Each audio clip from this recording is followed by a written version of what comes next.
Well, thank you, and welcome back, everybody, from the very, very brief break. I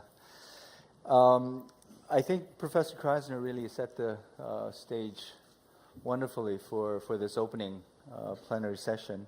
Some of the questions, we'll try to deal with the really big questions in this particular opening session, such as, the questions that I were given. How durable is the current liberal democratic international order?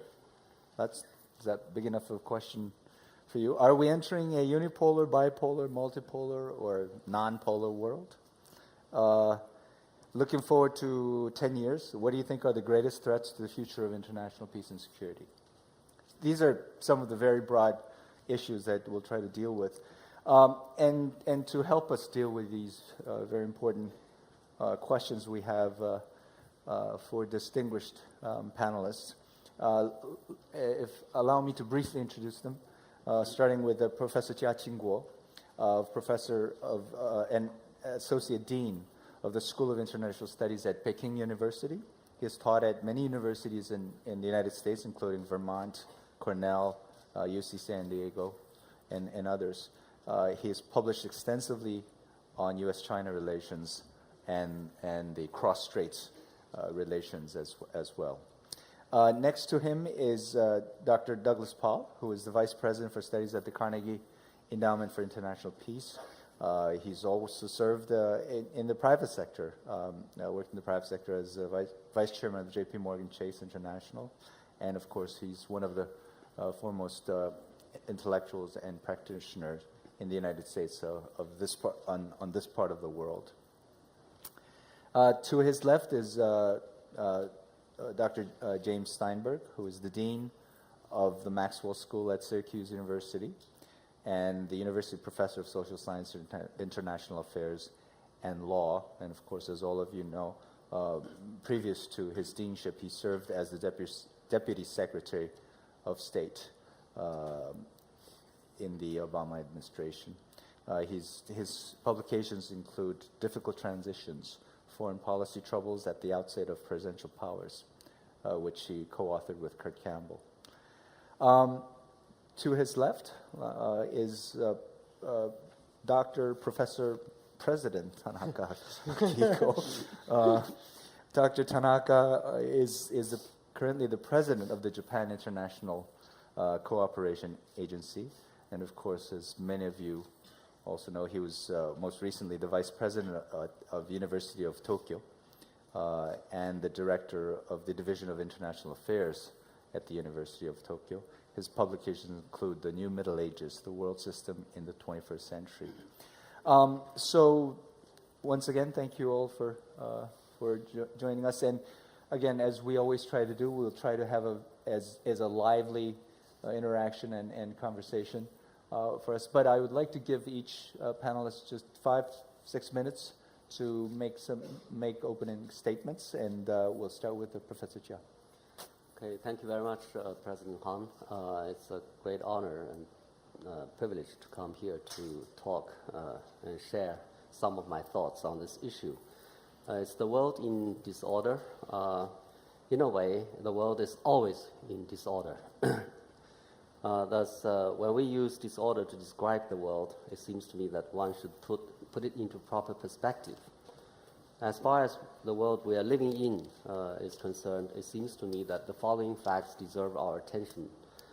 The first is that the world is not in a large-scale war, or either hot or cold. The second is the rising power and existing hegemon, United States and China and the United States, have important and increasing shared stakes in the existing international order. And as a result, China has not challenged the existing international order, rather it has embraced it. The U.S. Has not launched a policy of containment. I don't consider pivot as a policy of containment. Both are talking about seeking common ground while preserving differences. So it is also a world that certain values, such as free market, rule of law, human rights, and democracy, are increasingly shared throughout the world, rather than the other way around. In a world, whereas there is disorder in the world, this is not a disorderly world. To say it is not a disorderly world, however, does not mean that the world is not facing challenges, and even serious challenges. It does, and the challenges are many. First, I think it's the power transition. China has been growing rapidly, and the gap between China and the rising power and the U.S., the hegemonic power, is narrowing. Realists have predicted trouble, confrontation, war between the two countries because of this. This challenge is further complicated by dual identities and interests on the part of China as the rising power. China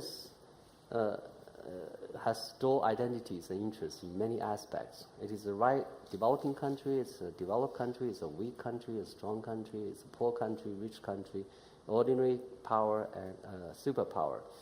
So its interests are often in two sets of interests, and often they are in contradiction. So it's very difficult for China to define its interests. It's very difficult for China to practice a coherent policy in foreign affairs. And this complicates outside world's interaction, perception and interaction with China.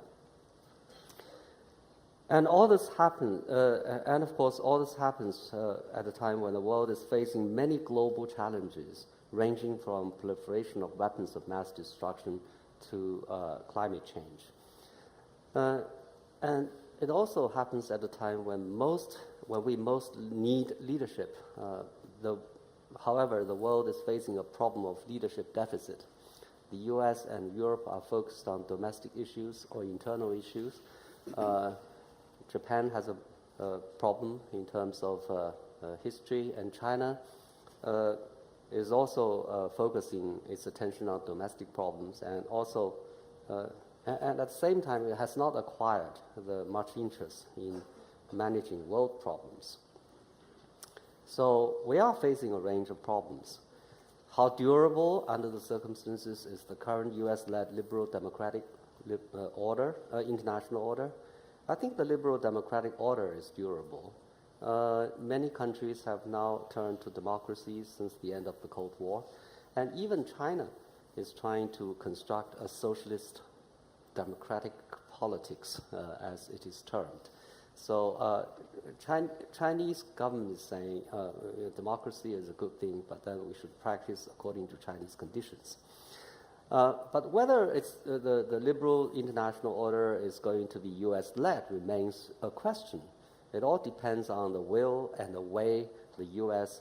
exercises its leadership. Are we going to?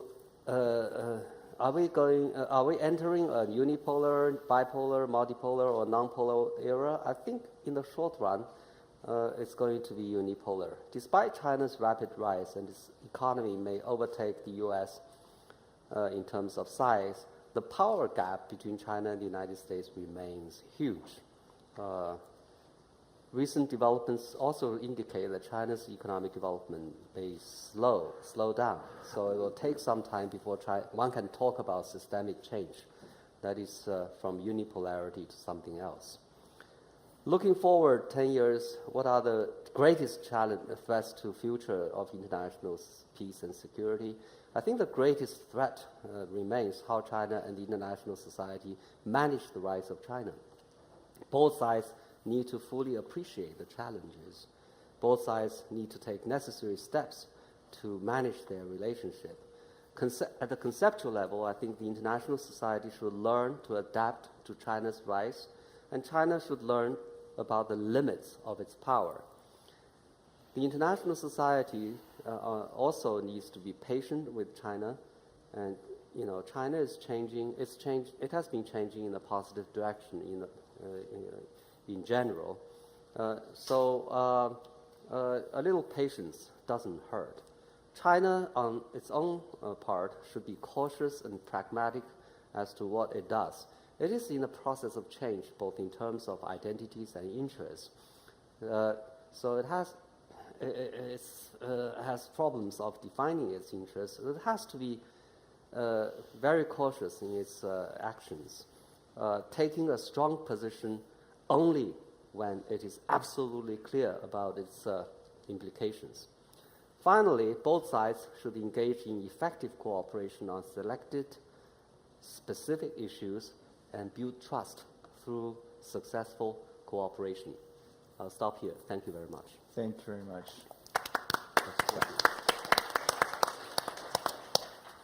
Doug, please. Well, thank you.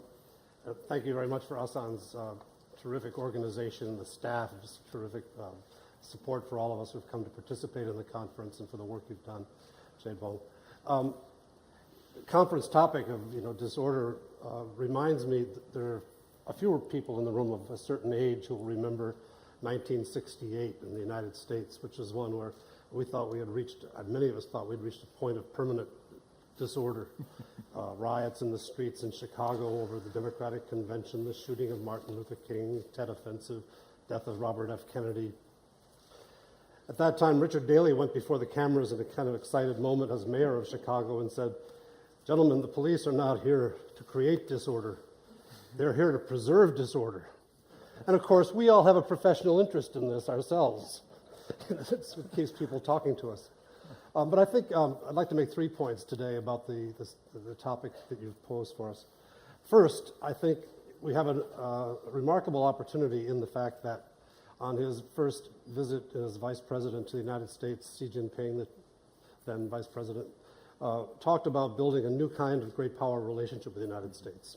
He didn't go into details. He left the blanks unfilled below the headline topic. But it evoked a positive response from Hillary Clinton in her subsequent remarks in U.S. Institute of Peace in Annapolis, where she said the U.S. would like to see how we can establish a peaceful transition with a rising power and a resident power, dealing with each other in a nuclear age. And I think that was a very positive response. And recently on his first visit as Secretary of State, John Kerry said to the Chinese leadership that he would like to establish what he called a special relationship. Whether that term lasts or not, I think, is a big question. But I think that the intention has been expressed on both sides to try to establish a positive and cooperative agenda of relations because everybody feels the things we're talking about at this conference, the rising tensions. Positive cooperation comes from the lips in the form of rhetoric, but if you look at the record of the last couple of years, it's been very spotty and very much in the last year, a period of rising tensions between China and its neighbors. My second point is that there's a very positive past example to look at that isn't much discussed. Maybe the people in this room all know it, but during the tension-filled 2010, you had mentioned earlier the Yanpyeong-do shelling, the sinking of the Tianan corvette cost so many lives in South Korean sailors. We also had incidents in the South China Sea and the East China Sea around the Diaoyudao Senkaku Islands.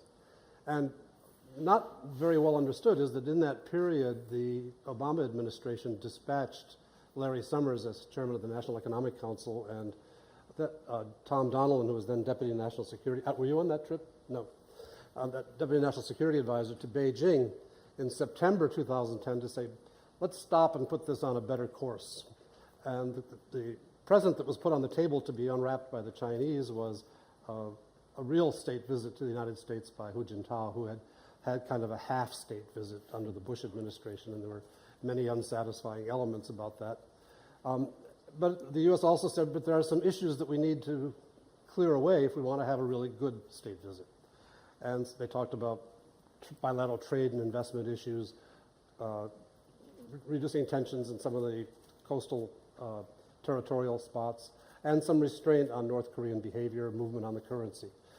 These issues were put on the table, and for the next 2 months, a close observer could have watched the Chinese internal debate taking place over whether or not the package of a better relationship with the United States, highlighted by a state visit by Hu Jintao to the U.S., or continued tensions were the better choice.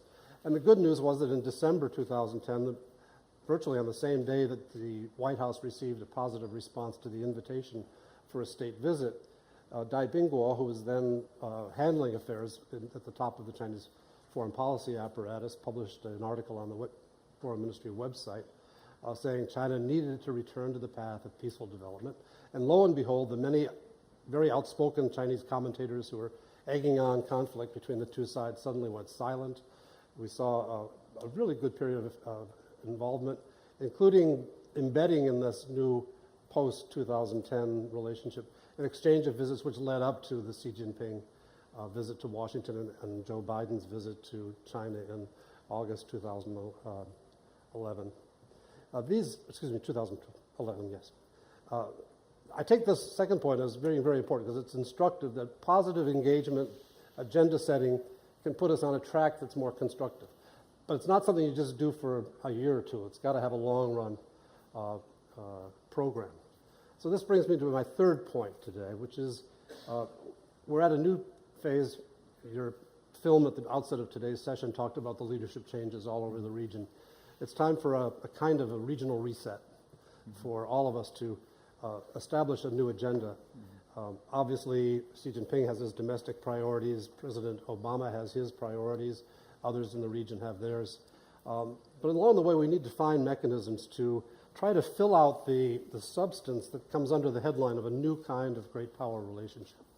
And I think that the opportunity presents itself, certainly one opportunity coming up is the strategic and economic dialogue between the U.S. and China in July.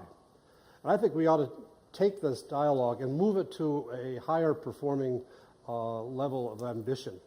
I can proffer 5 baskets of issues that would be appropriate. They're already there in the dialogue, but I think they need to be addressed more ambitiously.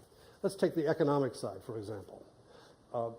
We're talking about RCEP and TPP in the Asia-Pacific region.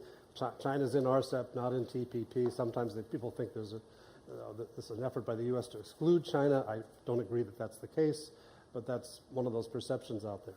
I think we need to get past these narrow disputes over the contours of this or that negotiation and try to say, what are the elements that will be important to an enduring, mutually beneficial economic relationship for the U.S. and China, and as well for our neighbor relationships? And my ambition would be to set something like a 15-year goal of Chinese and U.S. joint participation in some new level of regional or global free trade agreement that we can get to by steps. Now, the agreement, that's vague and off there. But the steps that we need to get there include some very concrete matters. Bilateral investment treaty, government procurement agreement done through the WTO that affects materially the interests of both of our sides. The bilateral investment treaty needs to address the impediments on the Chinese side to investment in Chinese finance, transportation, energy sectors. And on our side, the CFIUS tendency to scare ourselves to think anything the Chinese do is some kind of national security threat to our economy. Then that's one of the baskets. The second basket I would propose would be something for these new transnational issues, cyberspace, outer space, some maritime issues.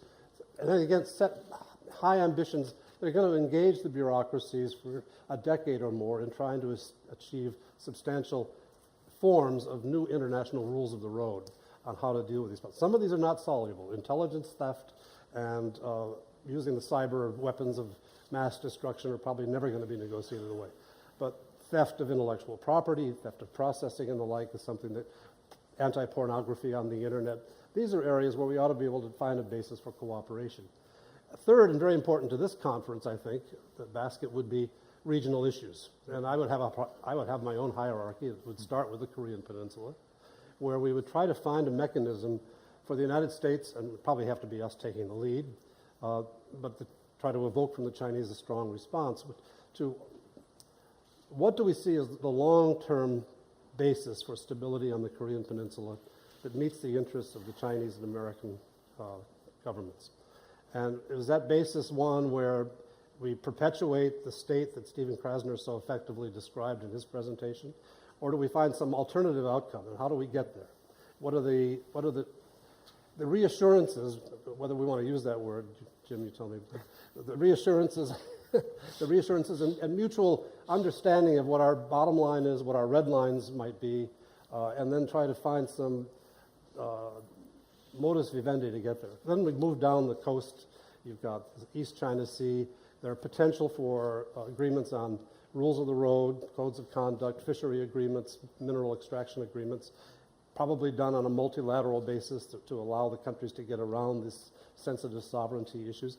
Go on all the way around India to Afghanistan, Pakistan, India, where the U.S. and China have got different perspectives on how to proceed, and where we could get into conflict if we don't sort of try to preempt the conflict by getting a better understanding of each other's positions and some understanding of what we should and should not do with respect to the other's interests. And you go on to create these other baskets. I think you can actually take the opportunity presented to us by Xi Jinping's statement on new kind of great power relations and Mrs. Clinton and subsequent officials' acknowledgement that this is an important goal, which is to have this power transition take place without fatal conflict, and give it some raw material to work with.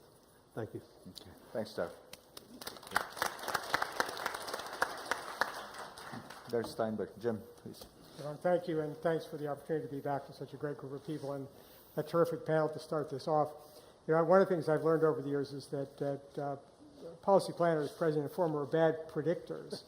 And if you'd asked me to predict, as I was thinking about what I'd say today on the way over, that I would be preceded by three people who gave such an optimistic account of where we stood today, I would have been totally off base. And I'm delighted to hear it, frankly. I mean, our professions, both as scholars and practitioners, tends to be on the doom and gloom side rather than the optimism. And I don't really want to be the Debbie Downer here, but I think I will try to maybe introduce at least some greater sense of anxiety. But I do want to say in the beginning that I appreciate Steve Krasner's introduction. I especially appreciate what Dr. Jia Qingguo had to say about the state of U.S.-China relations. And I have to say I earnestly hope that both sides are listening to his very sober and sound advice, because I think it is a strong basis for going forward. And I think if our leaders take that road, we will have reasons to be optimistic. I guess what I want to focus on, I'll talk later tonight about this region, so I'm not going to focus on what people have tended to focus on here, but some of the other issues that Steve talked about and why I'm a little bit more worried in two particular respects. One, on the global governance side, I think there are a set of issues, and Steve knows them well, he's written about them, that do worry me in terms of the capacity of the international system to deal with them. And many of them are not the traditional national security issues, but nonetheless the ones that ought to have us worried. We've had a couple of people briefly touch on the issue of climate change.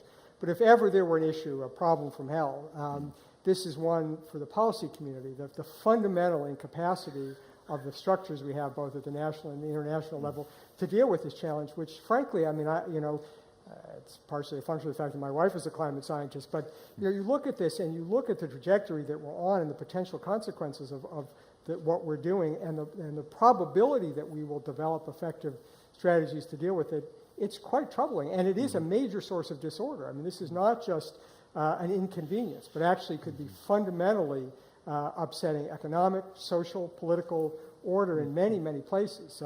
You just look at what's happened from Hurricane Sandy in the United States and the disruption that caused, and the predictions over the next 50 years about what the consequences would be in sub-Saharan Africa, in other coastal state areas.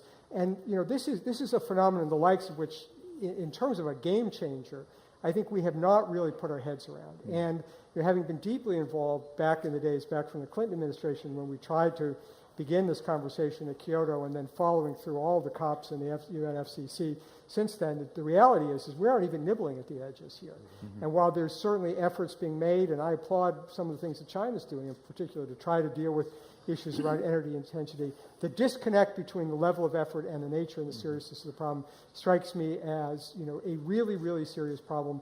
And we don't have any real mechanisms now internationally to deal with. The kind of universal framework of the UNFCCC will not produce a result, and we spend a lot of time in it.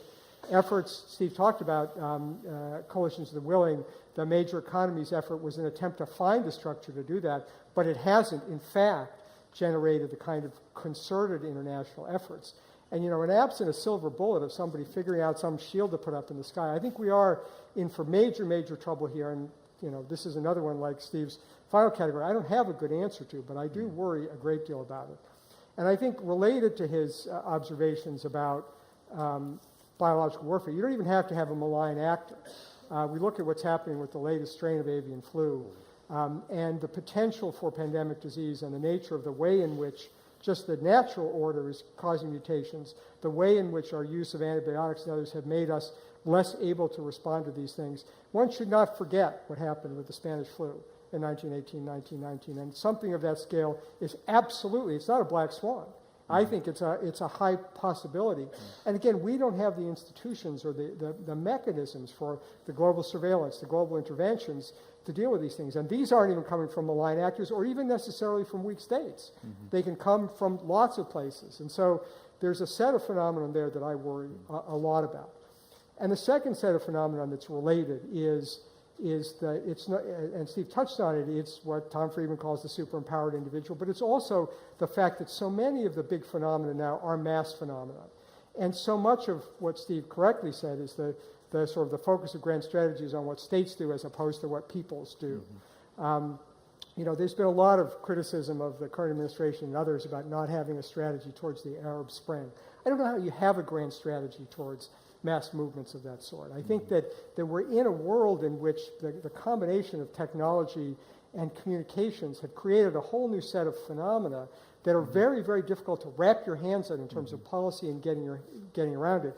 You can try to sort of position yourself to understand where these things are going, but the ability to influence these movements, which is what policy and strategy is about, I think is quite limited. I don't know how you take a phenomenon like the Arab Spring and say that U.S. policy or anybody else's policy, at least in the short to medium term, is going to affect the course of these events. I think they're by their nature difficult to predict, and they're subject to extraordinary levels of virulence in the way we think about viral websites and videos and the like that make it very hard to predict, and yet they can have tremendously destabilizing consequences. And so, when you think about how small phenomena like the fruit cellar in Tunisia can trigger, I mean, there are obviously right conditions for it, but it's still figuring out what's the thing that's going to do it, not to mention how you would get your hands around that in terms of policy.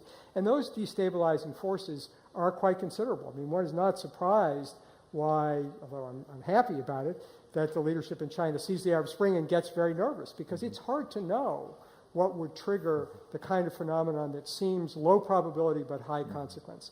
So I think that there are a set of phenomena in this world, and I think this transition, we've talked about it for a long time, but this deep transition to a post-Westphalian order, where states are still important, and we're certainly seeing in this region a situation that are important, but even here, and I'll conclude with this because I will say more about it tonight, even here some of the mass phenomena, the intersection of contemporary media, social media, and nationalist movements and the like are going to have pose an enormous challenge to the ability of governments to get a handle on these phenomena. And so while I absolutely agree with Qingguo's assessment about where the leadership of our two countries want to take the relationship, there are a lot of forces at play, and Steve touched on this as well, that I'm not sure we can master to the same degree. And so objectively, there are lots of reasons to have the kind of positive outlook that my colleagues have identified, and I want that to be the case. And certainly from a practitioner's point of view, you have to embrace the potential for the upside and being able to use policy to achieve it. What I worry about are these phenomena which are very insensitive to policy interventions and yet have very broad consequences for our long-term well-being. Thank you, Jim. Now, Dr. Tanaka Aki, please. Thank you, Chaibong. It's a great honor to be invited to the Asan Plenum. As both a practitioner and academic, I'm not sure which way I should go, optimistic or pessimistic. But let me start with the optimistic side. As somebody who's in charge of international development cooperation, I think my job cannot be conducted without being optimistic. Well, there are good news in the world. Asian economies are doing good. I believe now the Indian Ocean is emerging as another ocean of prosperity. Myanmar is in the midst of democratic transformation, very, very impressive. Africa, sub-Saharan Africa is growing. Over the last 10 years, the entire sub-Saharan Africa has grown more than 5% on the average.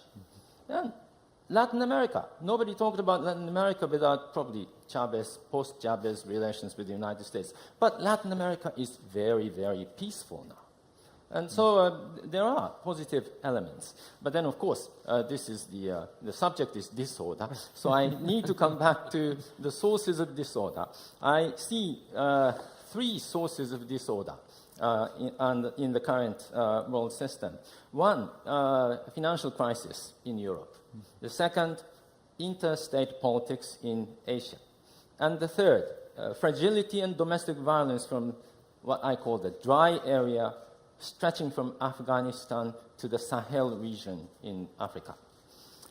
The financial crisis in Europe is largely caused, in my understanding, by the incongruence of the monetary union and the fiscal responsibility in European attempts of creating a 21st century style political economic entity, going beyond traditional sovereign states. Interstate politics continues to produce conflicts in Asia and the Middle East, North Korea, Iran, East and South China Seas. The traditional sovereign states, sometimes reinforced by nationalism, are engaged in the games of power politics. Intrastate conflicts characterize politics in countries such as Afghanistan, Iraq, Syria, and Mali. Transnational extremists penetrate into these areas where no effective sovereign states govern their territory. In other words, the current disorder, in my understanding the world, is derived from, first, movements beyond sovereignty. Second, interaction among traditional sovereigns. And three, conditions lacking effective sovereignty. Well, theoretically, Europe may resolve the difficulties by making the Euroland more like complete sovereign state, making the United States of Europe. Fiscal policies of member states need to be unified, as long as the money is unified. However, could the German people be really willing to share the same fate with Greeks and Cypriots? What will be the relations between the Eurozone EU members and non-EU members, non-Euro EU members? Will the United Kingdom stay in the EU? I think, as in the past, improvisation and muddling through is what we may expect in Europe, and the EU will not break up, in my understanding, but many, many uncertainties. And the economy with the size of Europe can be, I think, really a significant source of concerns. Interstate tensions has become serious, especially in East Asia. So far, deterrence seems to have worked so far. No major wars occurred, as Jia Qingguo mentioned. But North Korea's attitude, particularly toward the Kaesong Industrial Park, was really puzzling. Also, Sino-Japanese relations are tense. Well, probably slightly better now than half a year ago, but a slight improvement may not be reassuring. Modus operandi has not yet been worked out yet. Well, penetration of extremists in the fragile, what I call dry zone, is serious. Of course, there are positive trends in that respect too. Somalia has finally had a government. Sudan and South Sudan has reached an agreement about the arrangements of the oil flowing from South Sudan. The French troops pacified at least major cities in northern Mali. However, the situation in Syria is very, very serious. The Obama administration has to be cautious as to the evidence of the use of chemical weapons by the Assad regime. That's understandable. But if, in fact, the Assad regime used chemical weapons, it has to take actions different from previous patterns. However, the dilemma for the United States is that the influence of extremists is becoming stronger among the rebels fighting against the Assad. The rebels' victory may turn out to be a victory of jihadists. And then, in addition, the condition in Syria now is influencing other countries, particularly Iraq, where sectarian violence is increasing. Well, all in all, this new world disorder poses complex challenges. Management of movement beyond sovereignty, management of interstate sovereigns, and management of fragile states and areas where sovereignty does not take hold. Sovereignty, effective sovereignty, has not taken effect. No easy solutions there. We should separate issues carefully and cope with them one by one. As somebody who's in charge of International Development Organization, I believe in optimistic trends in resolving these issues. Thank you. Thank you. Thank you very much. Now I'm really confused. So it turns out actually the most orderly part of the world is actually the emerging U.S.-China relations. Is that what you're trying to tell? Okay, so if that's the best part of it, but if we could sort of focus the discussion a little bit on the region. Aki has already brought us to that a little bit, but when we look at this part of the world, I think one of the striking things, the sense in which we get this idea of disorder so much is that when the Cold War ended and we normalized relations with China, for instance, the incredible transformation that was brought to this part of the world was just enormous. And for about, 20 years, we were on this high, thinking that, hey, finally we've solved so many of the questions. Our security relations, security environment just completely transformed itself. When we engaged North Korea, we thought it was a manageable problem. And then our economy grew. Everybody prospered. And so we were really thinking that is East Asia almost entering a postmodern era as well? Are we following the Europeans here? And the Japanese were the most postmodern. And something happens in a couple of years.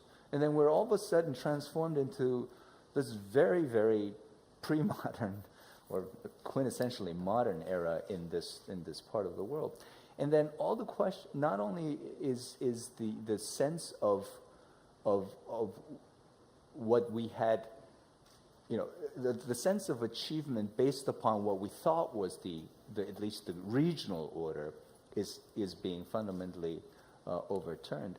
And then if we start adding on to all the scary things that Jim reminded us of, this region then is actually home to every single one of the things that Steve mentioned, that you mentioned, including pandemic disease, including climate change, including cyber issues, you name it. This region then is all of a sudden home to all of this, and of course including the malign state that seems to have this disproportionate influence on the security environment in this region. So then, what I would like to, if we just focus on, and we have been focusing on how to deal with the rise of China all this time, but it seems to me, again, I'm trying to push the point a little bit. If that's the least of our concerns, because at least given what you guys were just saying, you have put a lot of thought into this relationship. And both sides seem to be arriving at some kind of a consensus that, okay, there needs to be rational thinking and dealing with this issue. But then there are all these other issues that are encroaching and they're waiting to pop up. And so, for instance, with the North Korean issue, do we have the wherewithal, even the U.S.-China relations? Does it have the wherewithal to deal with this particular issue? So I'll ask anyone to start. Doug? Jia Qingguo? I'll be glad to start. My opening assumption is that the situation is actually deteriorating across the board, and that we need to inject some positive agenda items to try to arrest it.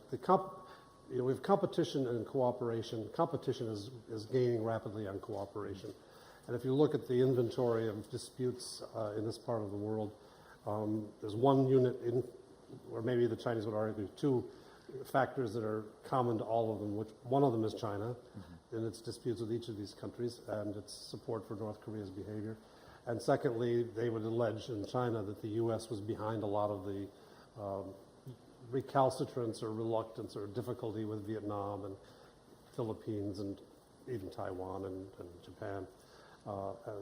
And so I think that situation is actually on a deteriorating track. And the question is, can we find mechanisms, drawing on, as I did in the experience of 2010, where we did see some getting us back on track, try to find something that's more ambitious, more long-term, that will help discipline our systems to try to find the productive outlets for our energies that will offset the grinding mutual strategic suspicion and the investments that are taking place in competitive security capabilities. And is that the G2?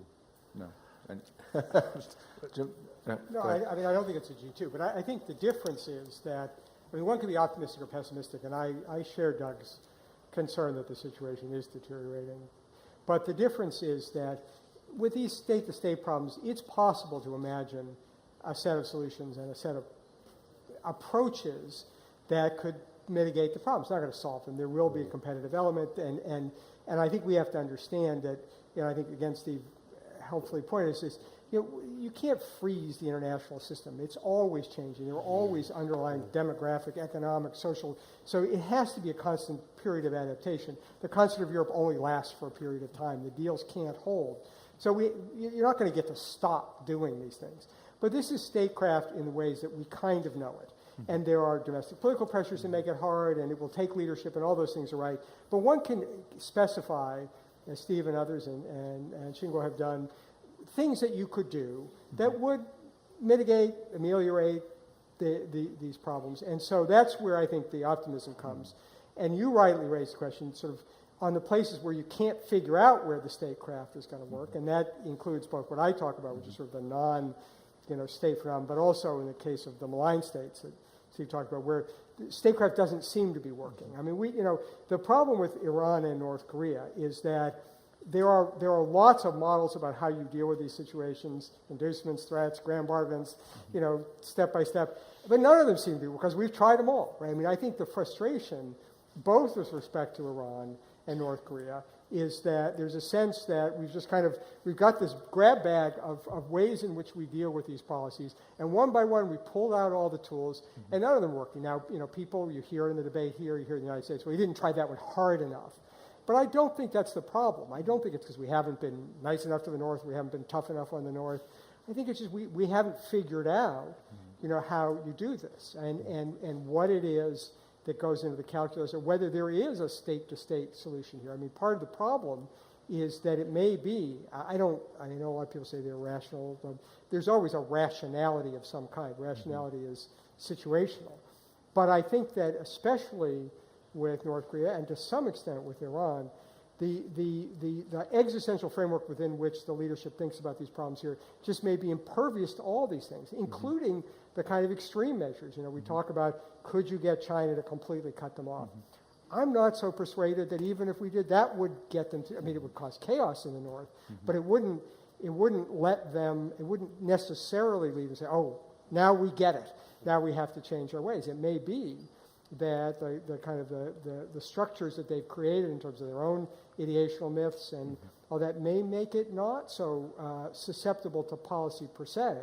And so, I think that's where the difference in the optimism you're hearing is. It's not that we're confident. I'm certainly not confident we will successfully manage U.S.-China relations along the lines that others have talked about.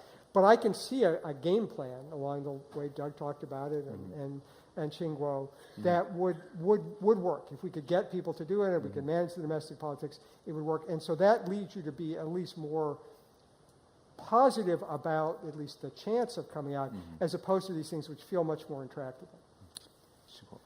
I think if you talk in the short run, then you see a lot of problems. China, as I mentioned, is in the process of transition. During the process of transition, China has dual identities and interests in different areas. So China finds it very hard to define its policy. For example, climate change. On the one hand, China tries to cut emission, take drastic steps at home, acting like a developed country. And on the other hand, when China went to the Copenhagen summit, China make defense of the right to development as its priority as a developing country. So, this happens in many areas of China of issues. China finds it very difficult to define its interests at this stage. And of course, when China finds it very difficult to define its interests, the external world finds it very confusing. So the interaction gets very complicated and sometimes, very difficult, very problematic. But then, if you look at the trend of development, if you take a look at the historical trend of development, then you tend to become a little bit more optimistic. In the old days, we had so many things very diametrically opposite to each other. Nowadays, we share increasing things in common. Free trade. Now, China and the U.S., are free trade advocates. We have our problems, but then in principle, we are free trade advocates. And the international order, both are stakeholders. And also, when we talk about the newer issues like cyber security, I think there is an increasing awareness on the part of the Chinese that it is not only in the U.S. interest to have cyber security. It is probably more so in China's interest to have cyber security. What if the terrorists control our nuclear weapons? It's terrible. So on North Korea, increasingly, I think our positions are getting closer. So if you take a longer perspective, I think China is becoming more like the United States, as a sort of more developed, richer, and with more vested interests in the current international order, and also more like a superpower, thinking in terms of global responsibilities as well as global influence. Okay. Aki, would you like to? Yeah, I believe East Asia is in the 21st century too, not in the 19th century or 20th century. But I suggested interstate politics is strenuous here. As Professor Stephen Krasner mentioned in the keynote speech, I think if China and the others follow traditional logical power politics, we may be able to achieve stability. So interstate politics in East Asia is not necessarily producing wars. But then I think there are some new elements in the 21st century. One, I think, is this influence of the domestic politics into interstate politics. Many citizens can influence the relations amongst the sovereign states by their private actions.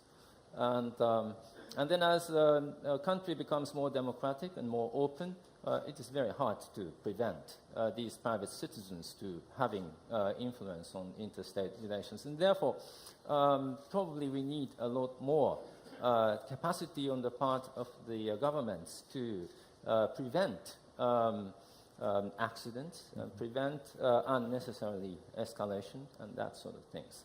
And another thing I think is I probably would like to ask Professor Krasnow on these questions. This the introduction of the concept of malign states. Do malign states totally different kind of creature that would be immune to the logic of power politics? If deterrence doesn't work, then we have in a deep trouble. We don't know. I think there are many specialists on the Korean Peninsula. North Korea, a malign state, a new category of international actor. If so, that's maybe very hard to deal with. So, Steve, would you like to answer that question? Yeah, no, I mean, in some ways, this was a parochial American perspective. Malign, although it certainly would include the interests of South Korea, Japan, China, perhaps even China. I mean, malign in the sense that they're pursuing a set of policies which are antithetical to the policies that we would prefer. But I think this question of are they susceptible to, as Jim was saying, I mean, the instruments of statecraft that we have available to us, no, the reality is no, they're not very susceptible. We just opened it up to the floor. So, if you could identify yourself briefly and wait for the microphone just quickly. Thank you. Greetings. I'm the Ambassador of India. My name is Vishnu Prakash. I have two very quick questions. One, Dr. Hahm, I am also as confused, not as, but I mean, I'm also not going back any wiser. I have panelists from 4 countries and just wanted to understand, can the panelists agree? I know it's difficult to agree, but can the panelists agree on 3 triggers of the new world disorder? Is it possible? That is one. 2, Dr. Chia mentioned about the US and Chinese views or outlook possibly converging vis-a-vis North Korea. Again, my question is, and from your vantage point in Beijing, what has brought about the convergence so quickly in the last few months? Is it that there has been a change in the strategic calculus in China? If so, can you give us a sense of what has changed to brought about the new convergence that you're talking of? Thank you. Jia, would you like to take that? Well, I think it has a lot to do with North Korea. Actually, during the last 2 years, North Korea has been rather provocative and unpredictable in its behavior. I think in part because China hoped that the successor would be more, responsible in terms of its behavior. So China waited. And then it turned out that the successor is even more unpredictable in its behavior. Okay, and of course, in the process, China. I think there is a change in Chinese way of thinking in terms of how we perceive North Korea and its nuclear weapons program. In terms of Korea, in the old days, the reasons that we support North Korea include something like traditional friendship out of the joint fighting of the war against Americans in the 50s, and the common ideology, shared strategic buffer zone. North Korea has a strategic buffer zone, but these ideas have become outdated to a lot of increasing number of people. Okay, traditional friendship, has declined in terms of its influence. It's been a long time an interstate relationship. Traditional friendship cannot last unless you make efforts to cultivate it. And of course, ideology, we don't share the same ideology anymore. North Korea has the Juche ideology, and China has Marxism with Chinese characteristics, which is something very different. And strategic buffer zone, people increasingly realize that we are now in the age of missiles and airplanes. If anybody wants to invade China, he or she doesn't have to walk across the Korean Peninsula. So it's an outdated strategic concept. And of course, increasingly, people are aware of the potential damages that North Korea can inflict on China by developing nuclear weapons. I mean, it poses threats throughout the process. The experiment, the test is so close to China, and what if there is an accident, people ask. And then North Korea is economically difficult, and it's under international sanctions. If it needs money to develop the weapons program, and of course it has to sell it. Who is going to buy the nuclear technologies and weapons? Maybe what if the Uyghurs, East Turkestan independence movement? What if they got the nuclear weapons? And of course, what if the U.S. attacked North Korea? That would create a calamity to China too. What if other countries follow North Korea's example to develop nuclear weapons in challenging the existing non-proliferation regime, which is against China's interests as well? So if you look at all these, people increasingly become aware of all these problems. I think that, to some extent, has provided the momentum of change of thinking in China. Sunrise, did you ask for 3 triggers of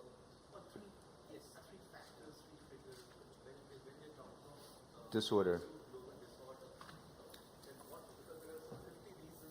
Okay, so each of you, just 3.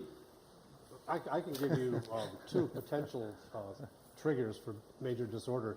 I think they're unlikely, given our historical experience and the learning process that's taken place.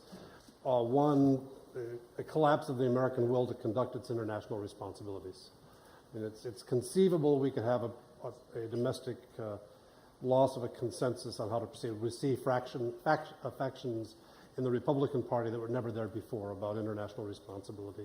And there are differences long-standing in the Democratic side of the House. And that could come together in some way. But I don't think it will, because our interests don't align that way. Our interests send us back to the world and to maintain our responsibilities. The second area is on the global economic crisis. The euro crisis, in my view, is not over. The last shoe has not fallen.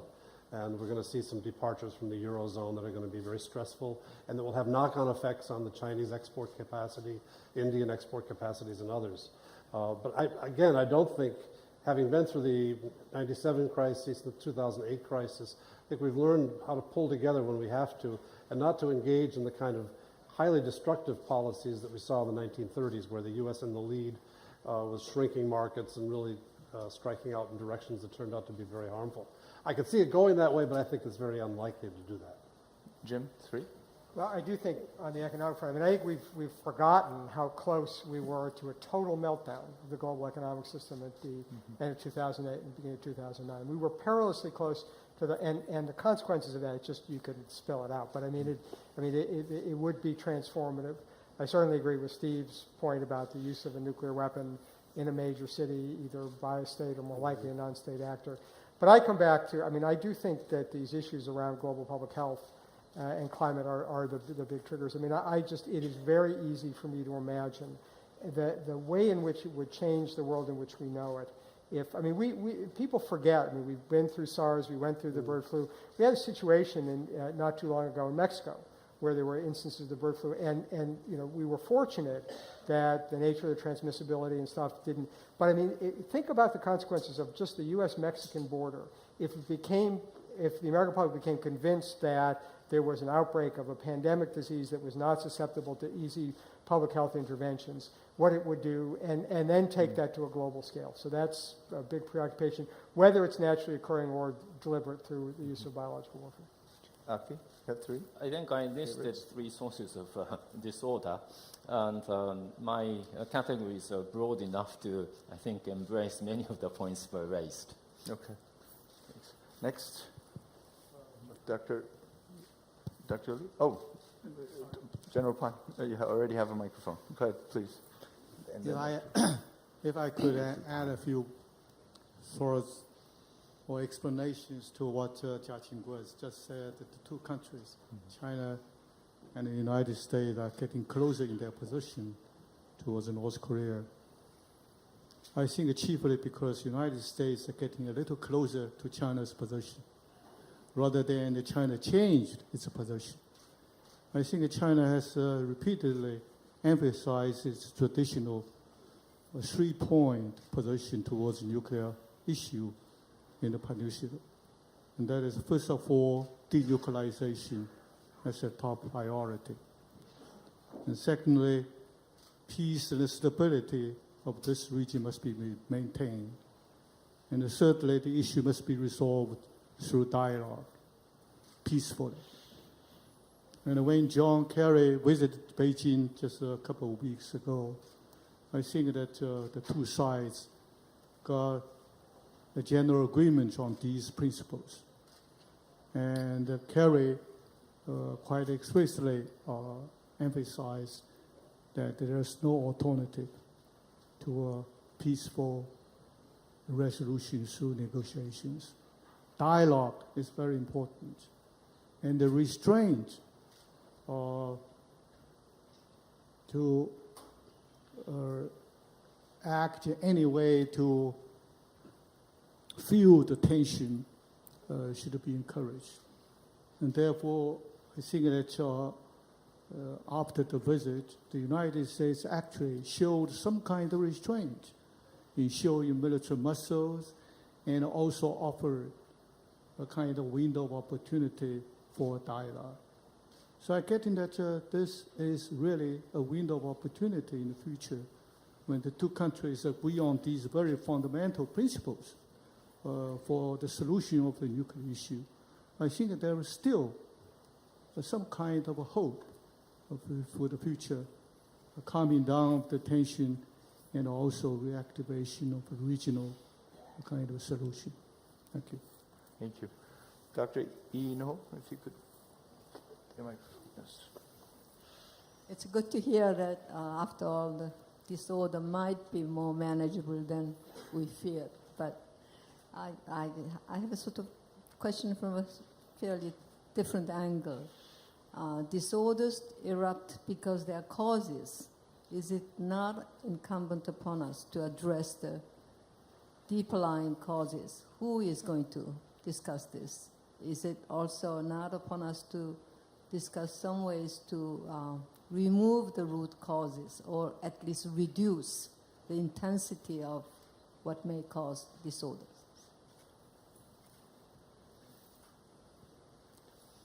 Would anybody like to? Aki, please.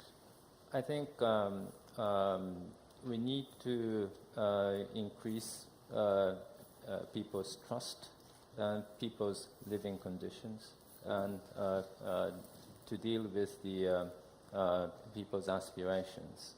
But then root causes we need to deal with. However, root causes of the plight of North Korean people, how we are going to deal with without directly dealing with the North Korean government. The root causes of extremists, terrorists, we need to deal with the development and sustainable and inclusive development in many of the countries. But then where there are ineffective governments, how the international community will deal with, that's the challenge. And I think we need to do all sorts of issues to deal with root causes, but then unfortunately in international politics we need to deal also with the issues on the surface. But I do think that international relations is a little bit like the second law of thermodynamics. I mean, you're constantly facing a system which is inclined to disorder, not to order. And so it is a question of management, of trying to figure out what the priorities are to identify where the most urgent needs are and where interventions can make the biggest difference. I mean, because a lot of the problems are so multidimensional and so difficult to get your hands around that it's hard to motivate people to devote resources and time to it. I mean, there's a famous saying, in policy, you look at a policy problem and you sit around, you look at it, it's too early, it's too early, it's too early, it's too late. And so trying to figure out when is the opportunity for strategic intervention, when do you know enough about a problem to actually do something useful is very challenging. And I think that's the real trick here, is to try to figure out where are there opportunities for intervention. We've spent a lot of time looking at the question of the root causes of extremism and the like, and there just aren't really definitive answers to that. So what you can do is you can look at broad strategies like promoting global economic growth and the like, which seem to have broadly beneficial impact on lots of different things. People more successful, but even there, that's no guarantee you're going to deal with all the kinds of difficult choices we've talked about today. Okay. Chris Nelson. Thanks. Chris Nelson, the Nelson Report. It's so interesting that we've spent so much time in the disorder talking about how we're trying to work together on North Korea, but I think Jim just made a really important point, Dr. Steinberg, that we need to look at things we can manage. I know we've got a panel coming up later this afternoon. Maybe we should take a look at my basic question. As long as we are defining the North Korea problem as a denuclearization problem, it looks like we're really wasting our time, because they're saying they will never negotiate their nukes, the regime in power now. We're saying we will only negotiate with them about giving up their nukes. That's not going to happen. So following, in a sense, Jim's recommendation, we'll look at what we can do. Let's look at what we're really most afraid of. What is the most likely source of disorder right now with North Korea is continued perfection of the weapons they've got, continued perfection of the missile, and the proliferation risk of those.